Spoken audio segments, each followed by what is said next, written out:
So we are still in New York City, still on our pop culture pilgrimage, looking for sights from some of our favorite movies. And behind me, you may recognize these big stone lions.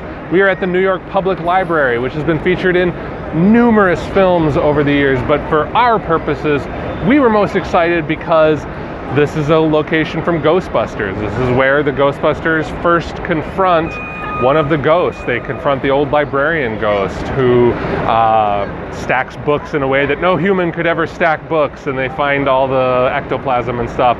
But also, most recently, this was featured in John Wick 3, when John Wick battles the rather large Russian guy played by a basketball player whose name I can't remember, in the Russian folklore section of the library, and it's one of the first big kind of action set pieces in the film.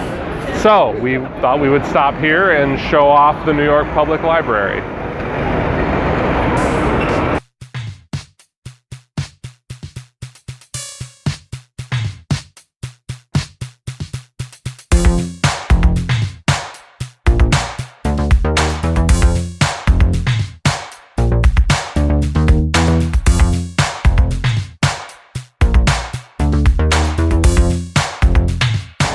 Alright, so we are still here in New York City on our pop culture pilgrimage, where we're visiting a lot of different sites from some of our favorite movies.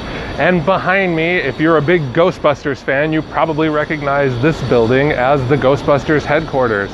This is Hook and Ladder 8.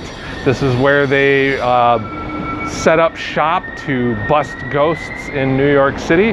And given that this is one of my favorite movies, as well as one of Carrie's favorite movies, I think she's even an even bigger fan of it than I am, we thought we would come here and just get some footage and be in the presence of the Ghostbusters headquarters.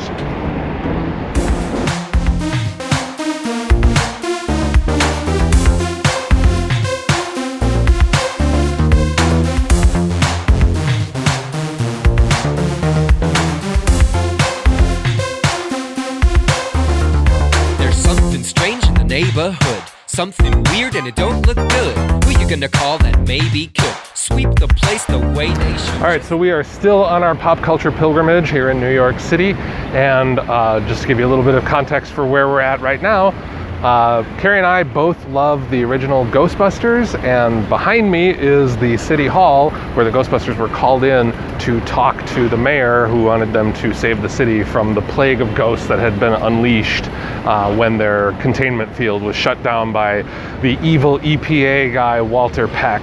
With a beat that will make you pop. Everybody dance now, don't you stop. The disco ghost will rave you nuts.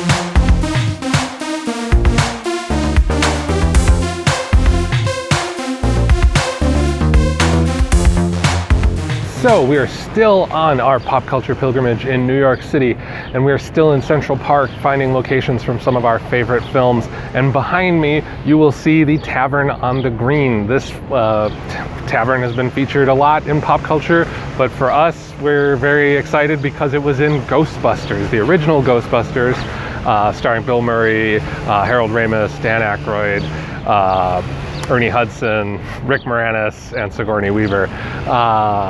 And this is basically where Louis, played by Rick Moranis, is attacked by a terror dog. You can't see it from here, unfortunately, because it's around back where the glass wall kind of is, where Louis comes in and he's banging on the door and he's asking for help, and then the dog comes and he's like, "Oh, I'm sorry, I might have a milk bone for you," and then he gets possessed by the terror dog.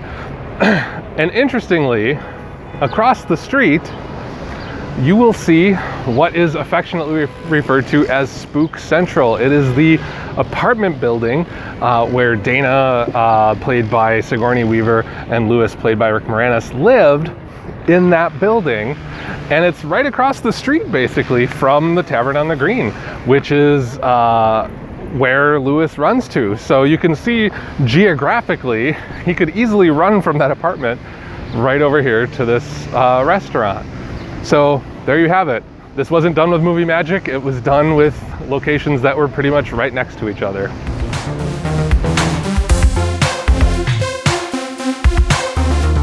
Just shake your tree, maybe constantly. Up it up like the disco G. So, still on our pop culture pilgrimage in New York City, and we have found another location from Ghostbusters. Behind me is where Rick Moranis' character, Louis Skolnick, I believe that's his last name, ran after the terror dog destroyed his apartment, and he fled through the park to get away from this beast that was trying to possess him before finally succumbing to it. And across the street, somewhere across there, I'm not entirely sure, it's hard to say, but this is where the Stay Puft Marshmallow Man came stomping through town and destroying a lot of things. So we thought this would be a fun location to find and talk about.